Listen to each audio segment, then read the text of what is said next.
If you've ever flipped a table because someone built hotels on Boardwalk, you've probably played Monopoly. For nearly a century, this board game has been a global symbol of capitalism.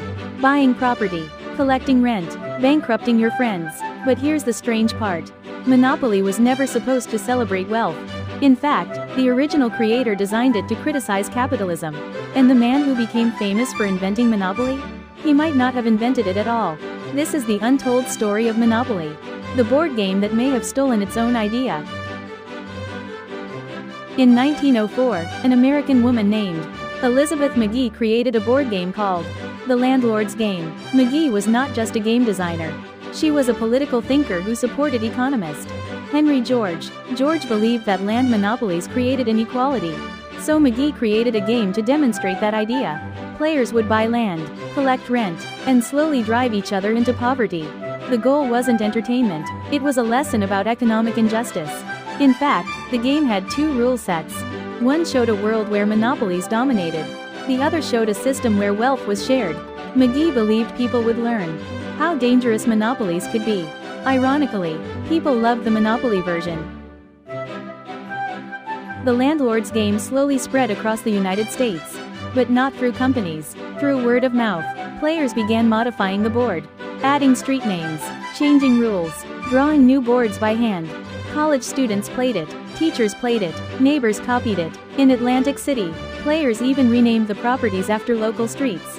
Boardwalk, Park Place, Marvin Gardens. By the 1920s, the game had evolved. It now looked very similar to what we call Monopoly. But there was still one more twist in the story. In the early 1930s, during the Great Depression, an unemployed salesman named Charles Darrow started playing the game. He learned it from friends who had been playing homemade versions of a popular land trading game. Darrow recreated the board himself. He refined the design, added colorful graphics, and began selling handmade copies.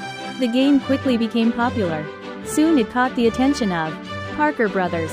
At first, the company rejected the game, saying it was too complicated.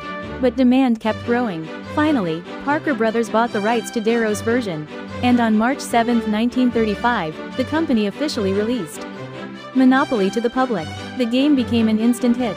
Parker Brothers promoted a powerful story. An unemployed man invents a board game and becomes a millionaire. It was the perfect American dream. But there was just one problem. The story wasn't entirely true. Years later, historians began digging deeper. They discovered the earlier patents. They found documents from Elizabeth Magie and the forgotten game, the Landlord's Game. It became clear that Monopoly had evolved from Magie's idea. Eventually, Parker Brothers quietly purchased Magie's patent as well. They paid her about $500. Meanwhile, Monopoly became one of the best-selling games in history. Today, the game is owned by Hasbro, and more than 275 million copies have been sold worldwide. The most ironic part of Monopoly's story? The original game was designed to warn people about monopolies. But the final version became one of the most successful products in capitalism. A game about economic injustice, turned into a symbol of wealth. And the lesson? Sometimes history works in strange ways. Even a game designed to criticize monopolies can become one of the biggest monopolies in board game history.